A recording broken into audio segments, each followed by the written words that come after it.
This promises to be a very lively event. It's about big data. So how many of you in this room use big data on a daily basis? Just put up your hands higher so everybody can see. Okay. And how many of you know that you are a source of big data? Okay. Okay, very good. Now, throughout the last century, humankind was in pursuit of finding a replacement for oil. Today's oil is not the fossil fuel that we know of, but it is data. It's that almighty bits and bytes that shape innovations. It's the almighty bits and bytes that can help or hinder and change mindsets. All of us know the late Hans Rosling, the very person who brought data to life.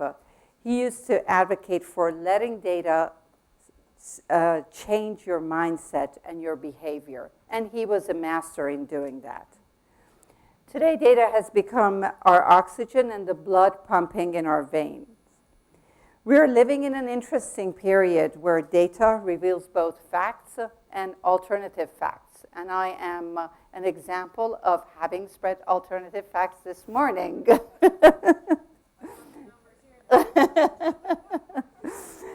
Where our digital footprint, which is an aggregation of data, can be sold unbeknownst to us.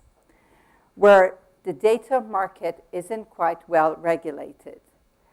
Where the invisible hand can be very invisible and rear its ugly head in the most unexpected manner. Now, as consumers, we may be thrilled to see personalized data showing on our Google search or on our social media feed. While we enjoy that, we also need to bear in mind that should this personalized data fall in the wrong hands, that could create havoc. So, this afternoon, our distinguished panel will be talking and discussing the good, bad, and the ugly side of data. I'm going to start with Paula Sanchez, who is absolutely passionate about big data, and she had the most inspiring conversation with Dave Snowden, who will be our keynote speaker tomorrow, as we were having drinks last night. Paula is a humanitarian and a development practitioner. She is currently the manager of UN Pulse Lab in Kampala, Uganda, and has a wealth of knowledge to share with us at national level. So Paula, what I would like for you to share with us is how are you using big data in your work at national level, in the work that you do in Uganda? Thank you. So I guess I'm going to talk about the good part of it. Yeah, so what we do in Uganda, in Lab-Kampala, is two things. We develop digital applications to tap into digital data, mainly big data. More data has been produced in the last 2 years than in the whole life of humanity on Earth. Most of that data is big data. So we are building applications to tap into that data and to use it for the development goals. Now, while we are doing that, our main focus is new types of data that have never been used for development practice before, like CDRs. And a lot of discussion and talk about the CDRs, and especially with privacy considerations that we'll talk later in the panel. And also the focus is real time. I strongly believe, and this is my personal view, that the value of big data for development practice is that it brings the real-time dimension. What you see here is Boda Boda movement in Kampala. Boda Boda is a motor taxi. What you see here is real time in a day, how they move in town. This is just a funny visualization that we love sharing and showing off. What you see in the different colors is acceleration or stopping of the motorcycles, but it shows really well what real time means, okay? So we're doing that, and then we are also enabling the ecosystem for the adoption of big data and big data tools. How do we do that? We work on a community of practice. We share knowledge and we share lessons. We also work on data privacy and protection. And more, we are working on the use of big data for national statistics. Let me just show you 3 examples of applications that are based on artificial intelligence and that we have been working for quite a while. What you see here is an application to do automatic detection and counting of white flies in cassava leaves. This is a project that we are doing with the Artificial Intelligence Lab at Makerere University. And how is this useful for development practice? Well, this reduces in 6 to 8 months the detection of a disease that is going to kill the cassava plants. So imagine the meaning for the farmers. Okay? Another example of an application is an application to do automatic detection and counting of different types of roof. In Uganda, as in many parts of Africa and in many other countries, the different type of roof, the change in the type of roof from thatched roof to metal means that the household economy has improved. It's a proxy indicator of poverty, as many other process indicators. This application that we've been developing for quite a while now will do automatic detection of changes over time on SDG 1 poverty. We're really hoping to launch this at a larger scale this year with the ownership of a National Bureau of Statistics in Africa. And the third one is, well, just to tell you, the red crosses are the thatched roof and the blue ones were the metal roof. The third application I want to share with you is by far the most technically complex thing that we've ever done and I think we'll ever do in UN Global Pulse. This is an application to do radio mining. This is the following. The application does transcripts from audio into text for 3 African languages, Luganda, Acholi, and the way English is spoken in Uganda, that we consider a language because the other software doesn't work, the English software. And then from that, we do mining. The same data mining that is done with social media, we do that with public discussions on the radio. Why is this useful? How is this useful? Well, we don't know yet, because we just developed the application and we have done some pilots, but we trust for the pilots we've done with different partners that this is going to be useful because incorporating the voices of the people in the development process might be useful as a principle, but also specifically some examples, it can be useful to detect in a very early stage disease outbreaks, and we have an example of work done with a cholera outbreak this year, early in the year. Then also to document, for example, losses associated to natural disasters.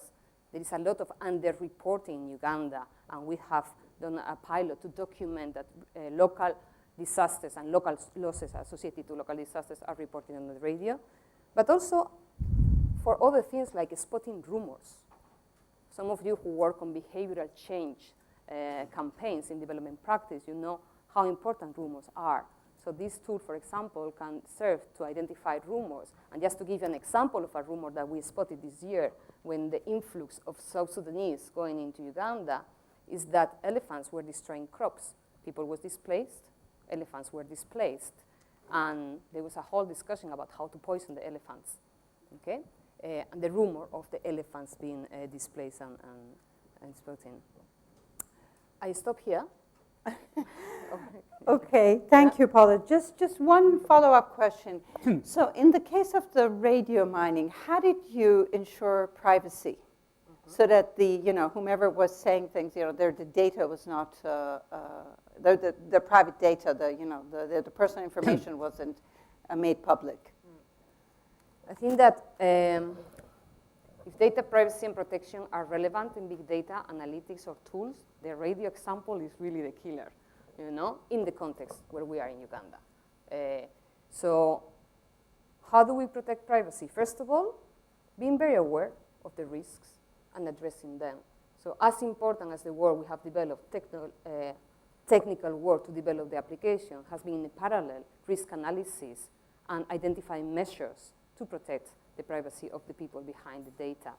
So some of these examples include IT, and I'm a geographer, so I'm not going to go into those, but a lot of measures put in place from the IT side, but also using data privacy and protection principles on how to use the data and how to do the analysis. For example, all data has to be fully anonymized. And for example, the level of aggregation of analysis and the presentation of the results are done in a way that re-identification of individuals behind the data is not possible. UN Global Pulse initiated a global advisory group on data privacy and protection that composes people, experts on privacy protection from governments, from academia, and from private sector. And they developed this, came with this list of principles and tools that we have been using for the radio and for any other projects. Thank you. Let me now turn to Michael Bamberger, who is the author of the UN Global Pulse Report on integrating big data into monitoring and evaluation. Now, Michael is known to all of you in this room. He has over 5 decades of experience in development evaluation. And I want to ask Michael whether you believe that we're at the cusp of witnessing big data killing evaluation. Thank you. So, good afternoon, everybody. I've asked for a security guard to escort me from the room in case you don't like my conclusions. So, I'm going to be having 3 quick messages. The first one is that the whole scenario within which evaluation is conducted is going to dramatically change over the next 2 or 3 years, maybe even sooner. And so first question is the evaluation community capable of adapting to this dramatically changed environment? The second is some reasons why we might want to be worrying about the ability of the evaluation community to adapt. And the third question is some steps forward to address this question so we can have a happy ending. So the first point is that as big data becomes increasingly important in all parts of life, it's very likely that in the very near future, programs are going to have an integrated data set which is used for research, for program design, for program monitoring, for program dissemination, and for evaluation. So there probably won't be a separate evaluation function in many cases. And so this whole system is going to be designed by people with a big data analytics background. And so the question is, will evaluators be able to gain enough understanding of big data to be able to adapt, to make sure that the evaluation component is managed or is satisfactory to evaluators? It isn't just generated and managed by big data analysts. So that's the question. Why we should have some reasons for, perhaps for concern. A number of studies have shown recently that maybe only 50% of evaluators really have any clear understanding of what big data is, and probably maybe less than 10% are actually using big data. There's a lot of evidence that there's a big gap between big data analysts and evaluators, how they think about the nature of data, the role of theory, the role of correlation, the role of data mining, and a number of other areas. So there's a big gap at the moment. If you look at how evaluation is organized in many development agencies, there's a big separation between the evaluation office and the data center. Often they don't talk to each other. Sometimes the evaluation office doesn't even really know what the big data people are doing. So there's a separation. So at the moment, the evaluators need to do a lot of catching up. You can argue on the other side that the big data people need to catch up on what evaluation is all about. But from the evaluation perspective, if 2 years from now they have to be able to make inputs into a dramatically changed way that evaluations are done, are they likely to have the capacity and the will to do that? So that's the issue. On the positive side, as we've seen from Paula's presentation and from this morning, there's lots of very exciting things which are being done, beginning to integrate big data into development programs. If you listen carefully, not many of those examples are actually evaluation. They're things which could be evaluation, but often they're not at the moment. But clearly, the tools and techniques do exist. So what are the next steps forward to basically to get the evaluation field up to speed to be able to make significant inputs into this new world of data-driven program design, monitoring, dissemination, and evaluation? The first is a need for bridge building. There's a very big gap between big data people and evaluators. They don't tend to communicate, they don't speak well of each other. If you go to a conference on big data, a lot of people talk about the end of evaluation, the end of theory, and they say, you know, the evaluation is just completely out of date. Now that all of these new technologies are far superior. The evaluation people, on the other hand, tend to say the big data people are irresponsible. They don't care if data has bias, if it's a poor quality. So there's a big gap there which needs to be somehow reconciled. The role of theory, a number of other areas. It's a very, very big differences. Prediction versus causal analysis and so on. So both sides need to develop a better understanding of the approach of the others, which one of the ways to do this will be through integrated capacity development programs where evaluators are learning about big data are learning about evaluation, but together, not in parallel streams. So this can be done, but you need to change very much the tone of the dialogue, so people are trying to collaborate, not just saying, you know, we're much better than the others. So that's one area. Another area is changes in the organizational structure of how evaluations are conducted and how big data is generated to bring the two closer together. It really is a big gap at the moment. So that's something which needs to happen. Then I think beginning with some collaborative projects which have a very clear value added and which are seen to be feasible, not too complicated, not too threatening. What a lot of evaluators call the low-hanging fruit or the quick wins. I think it's essential to start with things where people are saying, after a short period of time, boy, this was really useful. It wasn't as complicated as we thought it would be. It wasn't as expensive, and there's some really valuable outcomes. If people say, you know, this sounds really great, but it's going to be 3 years before we get any data back, you're dead in the water. So I think a very careful selection of pilot projects. And then finally, pulling all of these together, of creating a conducive environment where both groups see themselves as collaborating in the development of programs to promote economic development, to give a voice to the poor. That's going to be really critical, having an environment where people feel they're part of the same organization.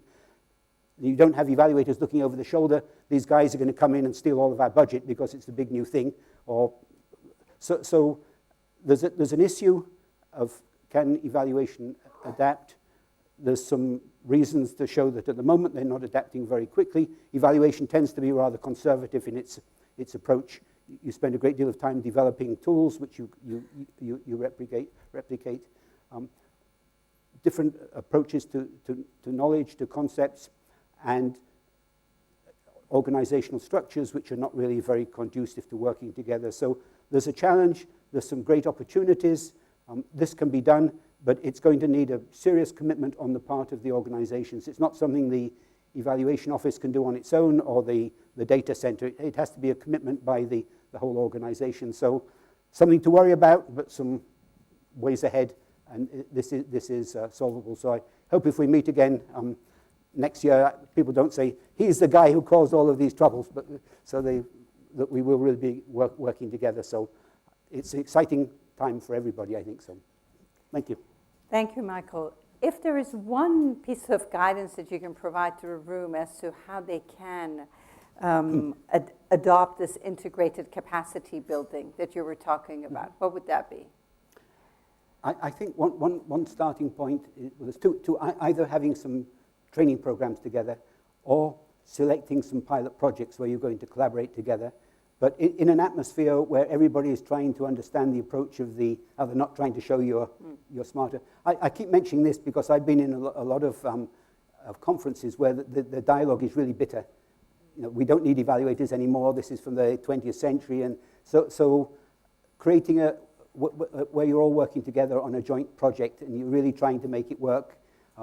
So I think that together with the supporting capacity development would be the place to start. But it has to be at the top as well. These two departments can't do it on their own. The agency has to have this commitment to support this change. So. Thank you. So let me now turn to our very own Thomas Bousios, who is the Director of Information Communication Technology at IFAD. So Thomas, from where you sit, what role do you think technology can play to deliver a big data as a service? Thank you very much. Thank you to IOE for the invitation. I'm very glad to be here with you today.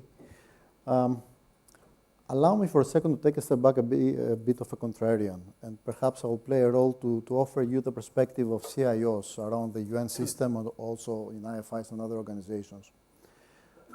Sometimes when we have this discussion amongst us on the technology part, we're a bit cynical because, looking at the definitions of big data, there are probably 20 plus definitions about what is big data.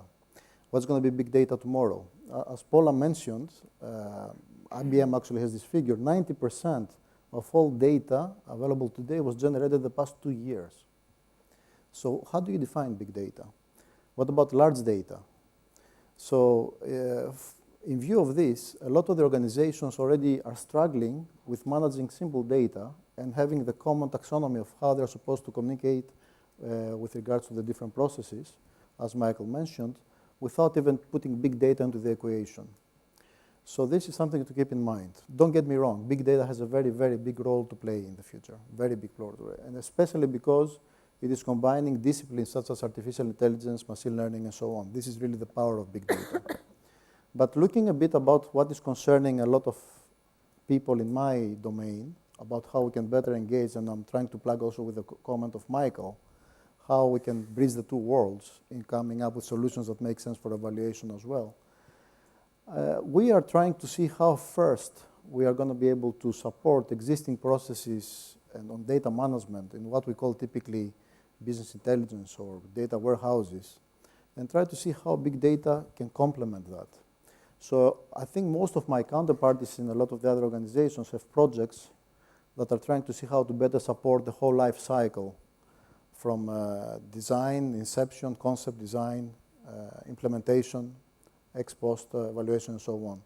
And this is the way we are approaching this. At IFAD, at least, we're currently revamping our results management framework via an integrated platform with the idea of being able to plug in already a number of indicators that traditionally we didn't see in there. And when it comes to big data, at the moment, to be very clear, we have some experience, mostly with GIS and remote sensing, but it's not as if we have a plethora of examples about all the other options of big data acquisition points. So this is a process. But for us, the key to this is to really integrate whatever works from big data in our existing process for the purpose of our organization. In trying to define how we can do this as a service, talking about the service provision of this, we actually have an internal experience. We did a trial. We talked to one of these very big vendors offering magic big data solutions. And they were promising us that we're going to have information discovery on big data without any intervention, without the data scientists, without any sort of intervention for us. So we had this very big installation working in the cloud and here in our premises for something like 6 months. And then at the end, contrary to what was promised to us, we didn't actually get a lot out of it. So there was no magic into this. So our conclusion was that, like any other discipline, big data has a promise, but you need to have the capacity and the competency to do it. So when it comes to a lot of CIOs, when they contribute to the debate that Michael mentioned about bridging the gap, for us the question is, do we need to build the capacity or we need to buy the capacity to do so? For me, clearly the answer, based on what we know today, is to buy the capacity and to partner. And in partnering, effective partnership, also we need to come up with some rules of engagement. There is some overlap around the development landscape about what we all do, and there is scope to really be a bit more coordinated, especially also in the area of privacy. I think there was a previous intervention talking about privacy. For me, that is a key area that perhaps the technology went far ahead, and it's almost like a time bomb in the future. A lot of the data acquisition activities that all of us have done in the past were done in an area that we didn't have these considerations. And in our case, our projects are running maybe 5, 6, 7 years, a very long term. And we have done already data acquisition, and we're going to be following up with different big data, satellite or other means to be able to check the impact of our work. we are missing some sort of a tool to make sure we use the same language for these challenges going forward. So this is, when it comes to service, I believe that it depends. One case, one size doesn't fit all. But in our case, we think that there is a very big scope for this specialized knowledge to be done by specialized people. Not everybody can have the capacity. Data scientist capacity is very rare and very difficult to find. It's not as if you have all the satellite acquisition capacity, then you need a very big analytical capacity behind that to be able to interpret the data. So we are consumers of this service in our case. For others, that may be a different scenario. Thank you. And you touched about the policy framework. So in your opinion, what would constitute a good policy framework whereby data is collected and shared in a proper manner? Very good question. That, you know, in the CIO network, in the UN and other networks as well, that's a very big debate because talking about privacy and trust, the European Union came up with the new GDPR rules. I don't know if you're familiar with them. They will come into force in 2018. And they will directly or indirectly affect all of us. And especially us that we are doing work on behalf of beneficiaries in the field.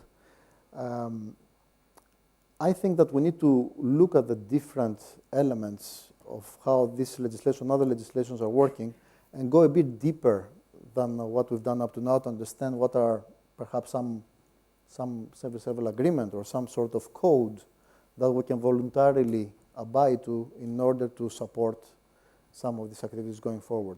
In the absence of this, that may create major issues in the future. So I think there is scope for a voluntary acceptance of some more specific rules in this area of privacy and trust. Thank you. Now let me turn to Edoardo Masset, who is the Deputy Director at the International Initiative for Impact Evaluation. Edoardo, you've heard Paula's example from the ground and Michael's view on big data, how that will be overshadowing evaluation at the risk of like being assaulted at the end of this session. And Thomas's insight as to how technology can deliver big data as a service. So in your opinion, how fast evaluators need to be running to be able to catch up with the big data movement? Oh, yes. Thank you for the question, Roxanne.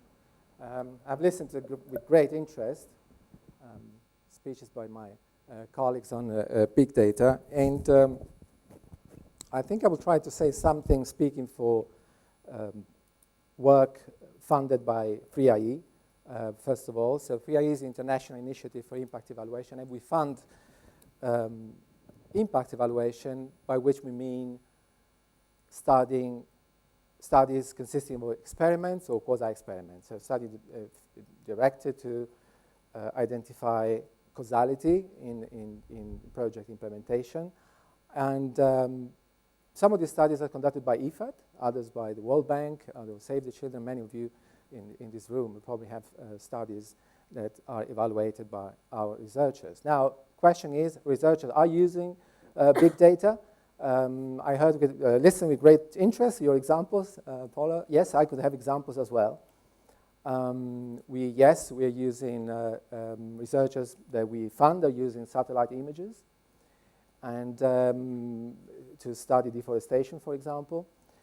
We have even interesting cases like some of those that you have shown. Like, for example, we have a case where researchers, I think it was a malaria intervention, were looking at what was the impact on depression by taking hair samples over time. And you can see the patterns over time, and including on other things. So a lot can be done, I agree, and the example that you showed was very interesting. Still, I have one reservation on this, is that if we had to map big data against, for example, the SDGs, and how much of the big data will actually be able to measure the things that we are interested in. And I believe there are lots of things that, of course there is no, imagination can run wild. We might find interesting way, but still, how do we measure disability? How do we measure poverty? What big data can do for this? I think evaluators are ready. I mean, for example, the researchers that we fund, they're certainly very receptive but simply that the big data is not there. There isn't big data that we can use in many areas, and particularly in the context where we are working, and the particularly deprived area where there are no electricity, people are desperately poor, no computers. What exactly big data we are talking? And so that's the first point about data use. And I think, yes, so to answer your question, I think researchers, yes, are very receptive. And as soon as the data become available, they will use it. I'm sure of that. But the data, I don't think, is there for lots of indicators we care about. The second point I want to say is about methodology, and it's something that Michael mentioned briefly, which is the difference between causality and correlations.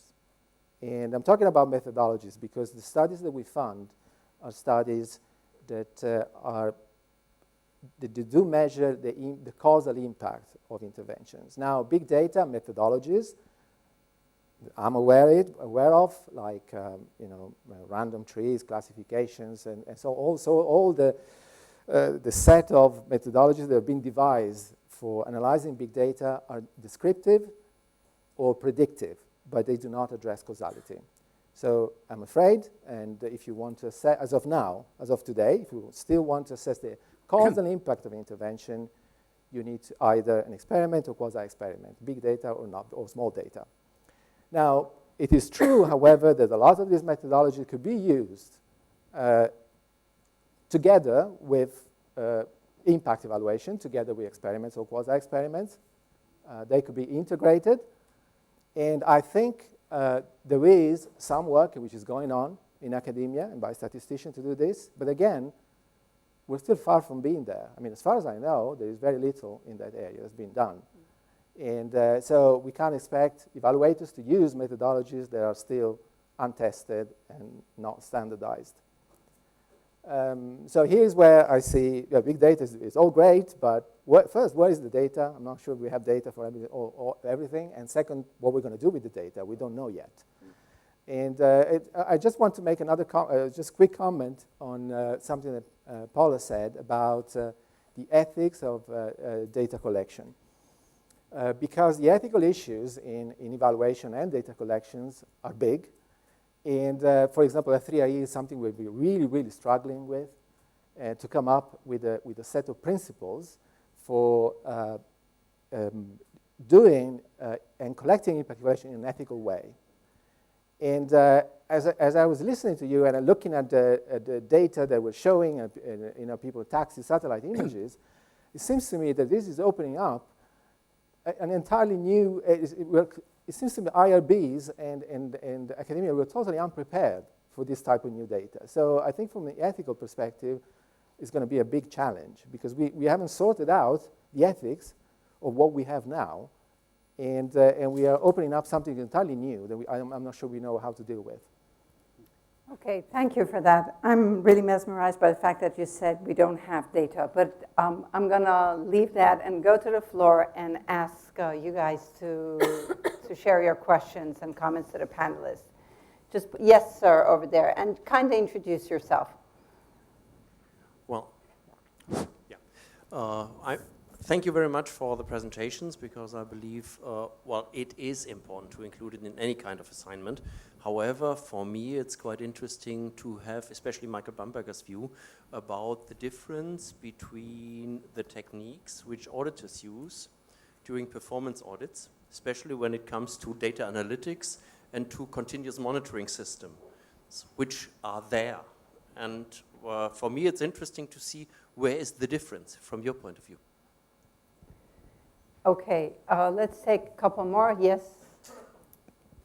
Okay, yeah, why don't you go to the lady first and then to the gentleman in the second row. If you could please introduce yourselves. Yeah, I am Anita Keles-Viitanen from IFAD, Senior Gender Consultant. Thank you for interesting presentations. I have a question to Dr.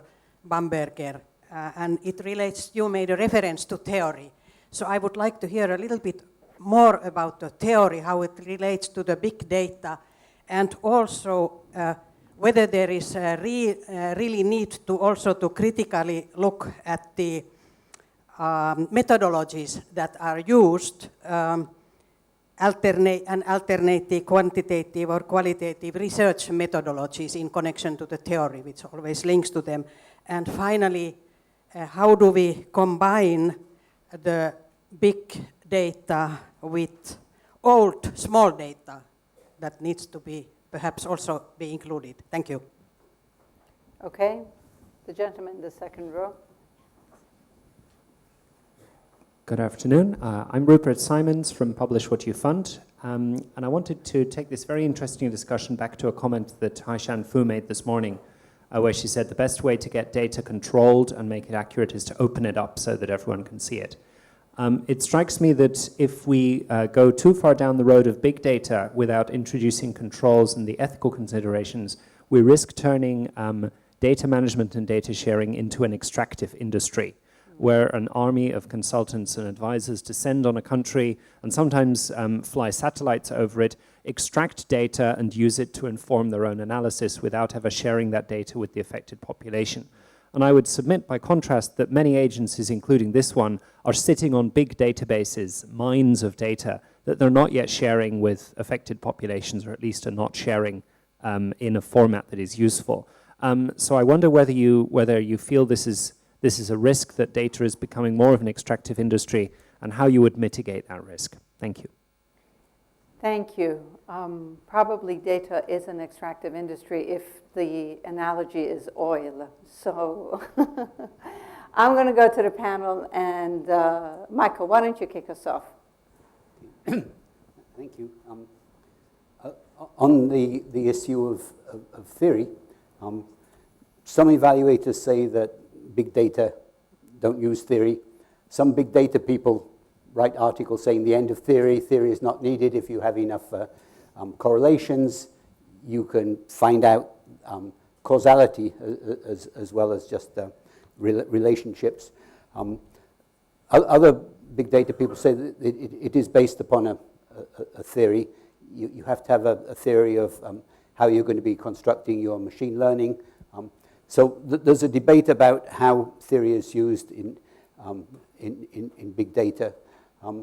One of the concerns which evaluators tend to have is that the approach of big data people to theory often means that you just work with the data which is already available. You don't have a framework for identifying data that you would really like to have. An example is the field of gender. If you're doing an evaluation to look at the impacts of development programs on women's empowerment, there's many kinds of data which you need, which is probably not available in the kinds of big data sets or even the small data sets. And so you need to have a framework for helping to guide you. For example, things like understanding the mechanisms of social control, which exclude women or minorities from access to services. Most of that data isn't available. You really have to think through very hard how you're going to be collecting it. So there's a big debate about theory, and there are different perspectives on that. But I think this is one of the examples where you need the bridge building. So both sides sit down and think, what do they mean by theory? Why do you need it? Are there alternative ways of getting it? Just one other point about the linkages between the big data, small data or large data, and quantitative, qualitative. I think one of the areas which is going to be developed soon, which hasn't focused on so much, is integrating big data into a mixed method strategy, where you collect certain kinds of information using big data technologies, but you may need to use qualitative methods, case studies, participant observation. But one of the interesting areas is using data analytics for analyzing small data and using qualitative methods to complement the big data. So I think that's the sort of area when the dust settles and people start trying to collaborate rather than having a rather sort of a controversial dialogue. Using mixed methods, I think, is going to be one of the areas which we're going to be making some interesting progress in. So I think we're just on the cusp of lots of very exciting development. So I'll stop there and leave to my colleagues the harder questions. Thank you. Paula, you want to share your insight about the ethical issues? Because you have actually dealt with that. So you can provide some concrete, examples as to how you've dealt with it. The way I see it, big data is just another type of data. It's different. But in a way, it's different. The way I see it, big data is like a train, and it's not stopping. Social scientists, development practitioners, data experts, either we jump in the train or we miss the train. Because data scientists around the world are not stopping. Academia around the world is not stopping, and private sector is not stopping using and tapping big data. So the way I see it from development practice, we have an opportunity to create ethical frameworks. We have an opportunity to establish and to define policy frameworks for ethical use of big data, for privacy protection, and for data security protection.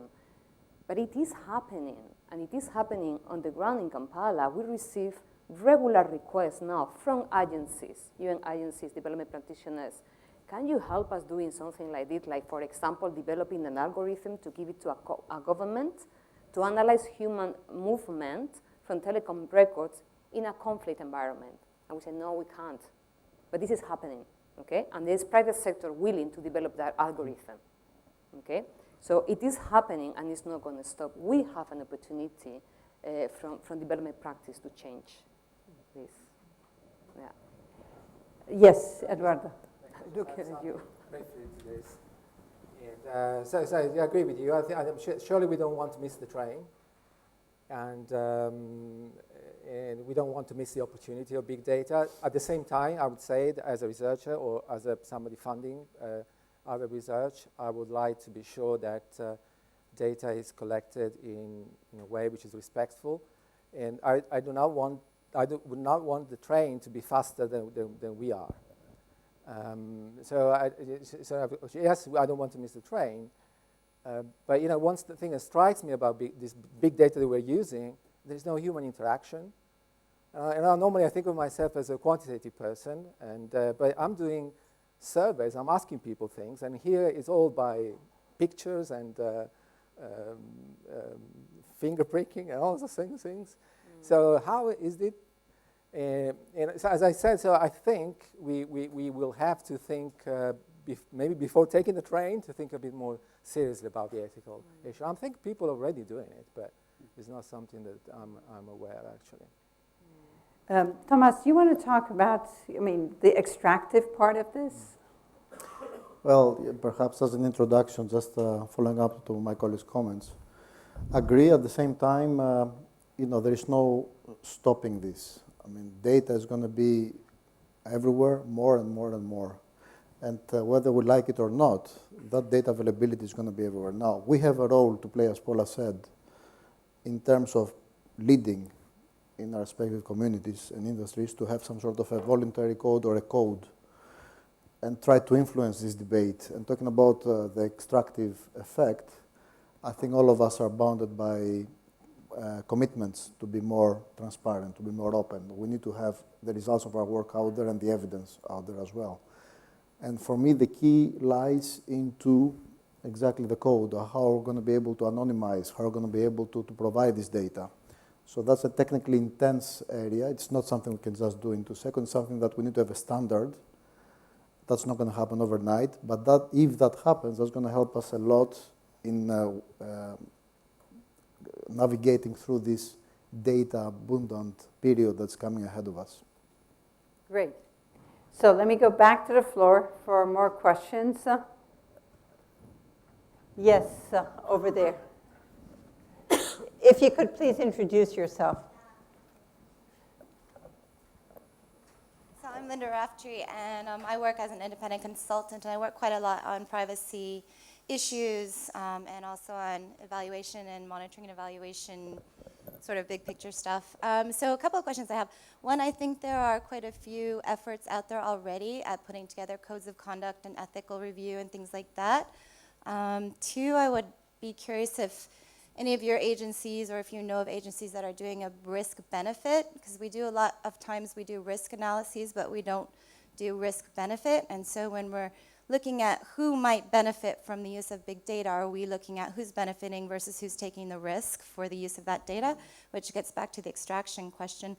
And third, I heard of a really interesting effort in Chicago where they were involving young men who were involved in gang activity in doing Twitter analysis about trying to predict where sort of tough talk might actually turn into some type of violence. But they were engaging the population that actually knew when you can interpret something, oh, they're just talking trash, or, oh, that probably might actually lead to someone getting shot. So I'm wondering if you have experience or you know of times when a population that you're actually researching and trying to do predictive analysis on, how often are they involved in actually creating those algorithms or inputting into the algorithms that are being created by people who know how to do data science?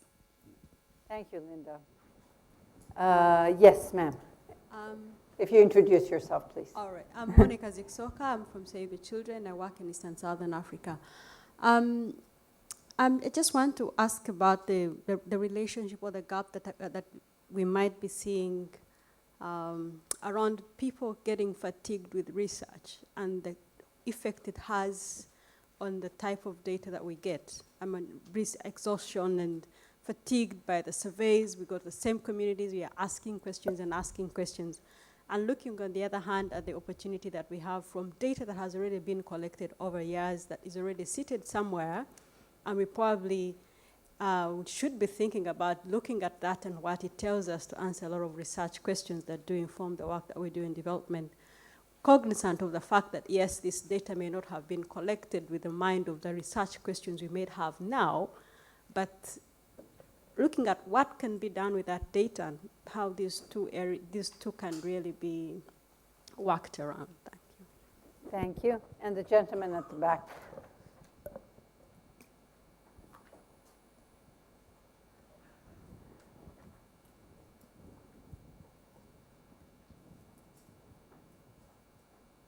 Hello.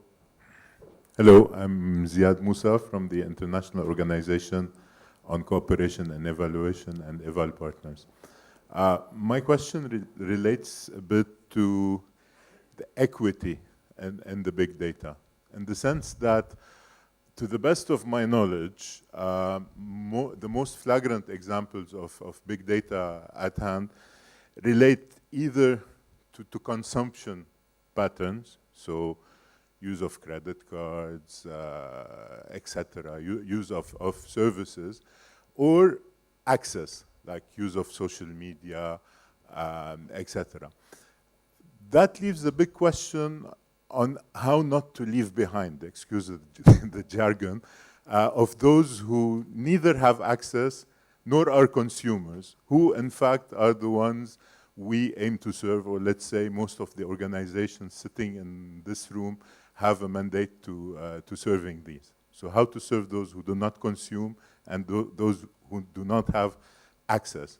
Now it's flabbergasting to hear radio mining. That's a breakthrough, but it would be lovely to see where it leads and how actually it can fit into evaluations. But apart from that, yeah, that's the question. Thank you. Great. Thank you. So, who would like to take the risk-benefit one? Well, somebody has to. Michael, thank you.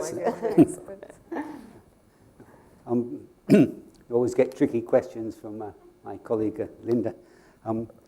I think it's very important, including thinking about what some people call the value added of using techniques, not just to look at their cost, but is there actually any benefit coming, which is a slightly different sort of take on that. But you may want to be weighing the risks higher than the benefits. If the risks are putting people in danger, or there are sort of serious consequences for them. So I think that is a very important kind of analysis. It gets you into some broader ethical issues. If I could just mention very quickly, when we're talking about ethics, it isn't just a question of privacy. There's a very interesting book by Cathy O'Neill called The Weapons of Math, M-A-T-H, Destruction. This shows how many of the commercial algorithms which you use, for example, for selecting college applicants, for identifying areas of crime, for use in selecting people for jobs, they have an inherent bias against the poor built into them.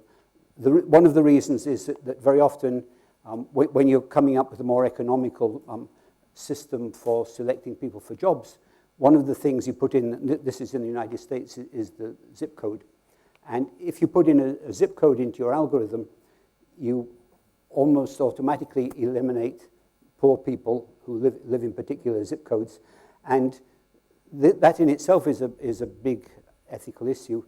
But the way the algorithms, firstly, these are proprietary, so you can never actually see the algorithm.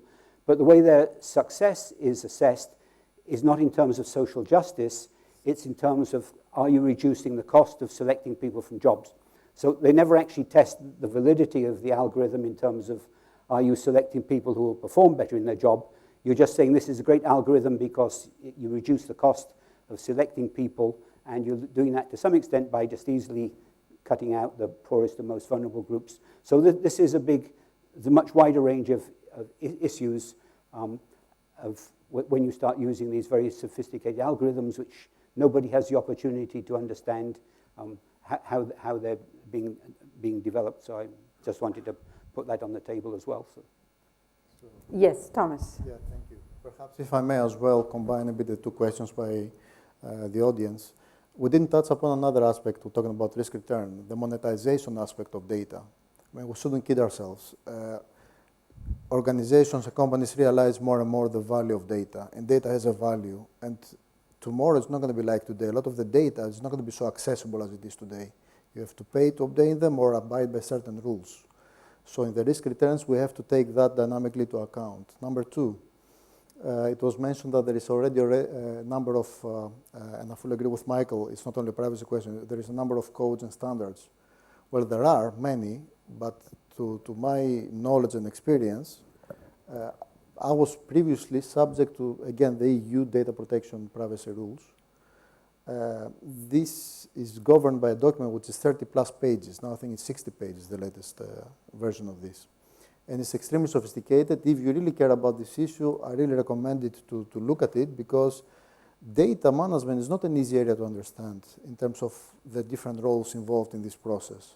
And that approach articulates very, very nicely the different responsibilities in the whole process.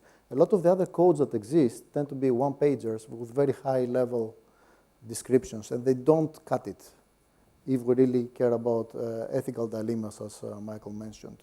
So this is something also to keep into account for our own particular view in our own domain, how we need to approach this issue. Great. And who wants to take the survey by death question?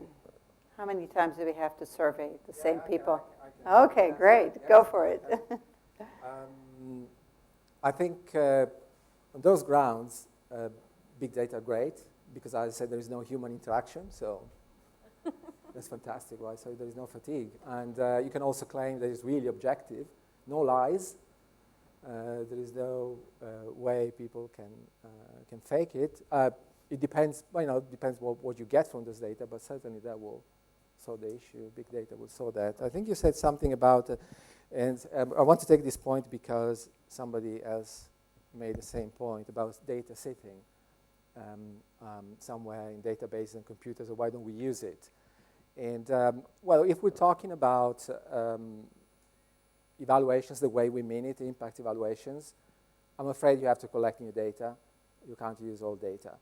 And that goes back to the point, well, big data, in some cases, exceptional cases, yes, you can. And the prediction, it can be interpreted. So there are sometimes tricks that you can use,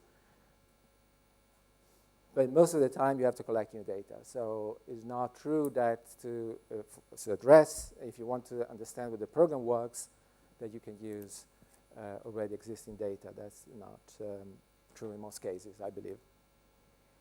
Great. Paula, why don't you then answer the last question, which was how to serve those who do not consume big data? That's one of my favorites. As a geographer, I'm obsessed with representativeness. Okay, so the digital gap, it's one of my favorites. The way I see it, a very, very valuable thing of big data is what comes along with it, that is big data analytics. And more we are talking now about artificial intelligence. So that means that anything can be big data, okay? What is big data, as you were saying? I will say at this point, who cares? You know, because the definition is going to keep on changing because it's different. This data is different. And the way we have to look at it and we are going to be able to use it, it has to be different. Otherwise, we won't be able to use it and to tap into it. So the digital divide, the way I see it, is going to be about who can afford big data analytics and artificial intelligence and who cannot. What companies can afford it, what agencies can afford it, and what governments can afford it. We have an opportunity now to open software, to develop applications with open software so that the prices will reduce dramatically, okay? The use of mobile phones, for example, in Uganda means the increase of the use of mobile phones is like exponential per year, like 20 times per year. Now it's afternoon, so don't trust me on the 20, but more or less 20 times the average worldwide growth in Uganda, 20 times per year. It's just madness. So the digital divide it depends on how we look at it, you know? The use of digital devices is increasing exponentially in most parts of the world, but also with big data analytics and with artificial intelligence, anything can be treated as big data and can be used as big data. That's the way I see it. Thank you. I'm going to let Haishan ask the last question from the floor. Thank you. Just three very quick comments. First of all, on the ethical issues and legal framework, I think indeed the private and public sector need to come together to define some basic rule of the game so we know how we're going forward on both sides. Second, the data value issue. I think that's a huge void in the development economic theory. We don't really conceptualize data as a value and in terms of infrastructure as road, the role it plays and what is the investment returns in terms of growth, economic growth and other human development outcomes. And we had a whole conference devoted to development and data last year. All the paper was about using data as a public goods for whatever the issues they're trying to address, and nobody talked about the value of data itself. I think it's a failure of development economics. I hope this community can help make things up. Third, I wonder whether when we talk about big data, we need to differentiate two things. One is the so-called big data being generated as a byproduct of a business processes, and so we are very passive in looking at it and trying to see what value that we can tease out of it and will benefit us, especially the public sector. But as a way of generating data, could we think far ahead to say, indeed, small data is still necessary when we try to, tease out causal relationship, design certain way of, getting information. But if we do have digitized government administrative system, we have universal mobile access. Isn't that we're linking people's lives up through their access, their identity, first of all, and their access to public services and monitoring of their health status and employment, so on and so forth. All of this will become big data by nature. So we can have a role to play to help define that process. So we generate new data architecture, will generate the kind of data, will avoid us to invest again and again on surveys, so we can benefit from this kind of automatically generated data of government processes and so on and so forth. And at the same time, to complement that with where we need most to conduct those surveys and so on and so forth. So I think we need to, we shouldn't feel so passive and so helpless just saying because they did not generate that data, therefore. But as a way of creating data in the future with the technology we have, can we help define that data architecture? Thank you. Can we help define that data architecture? You have 30 seconds to answer to Haishan. Well, can I say something? it's just a concluding remarks, right? Yes. So I'm sure you're right. We need to build a digital infrastructure, and however, so my caution is, yes, big data is fascinating, it's very useful, it's going to be great, but it's not going to be a substitute for knowledge. It's not going to be a substitute for rigorous methods. So we will still be needing them. So that's my concluding message. Thank you. So big data is not a substitute for knowledge. No. As a KM practitioner, I love that. Thomas. Actually, I fully agree with my colleague. There is no substitute from data scientists and data analysis. Of course, some of these things will become, some predictive analysis is going to support the whole process, but there is no substitute to that. For me, the key point in the infrastructure component is that this will happen in any case. That is going to happen. The question is, how do we better engage with governments, with different institutions in order to tap into the different sources of data? So the data architecture will be there no matter what. The question is, how do we engage collectively into tapping some of the information that's relevant to our business? Thank you. Michael. I just use my 30 seconds to raise my eyebrows at the statement that big data can't lie. If we had some time, I'd be more than happy to go into that. So. Okay, but you have a session later, so Yes. then maybe you can do it there. And Paula. I think big data is just data with its biases, faults, and challenges, and opportunities, and as any other type of data, but I do believe that is giving us a huge amount of possibilities and a much better way of understand the world and to work in the world. Yeah. Thank you. Thank you very much for a lively discussion, and thank you for your questions from the floor. I hope you enjoyed it as much as I did. Let's give our panelists a round of applause.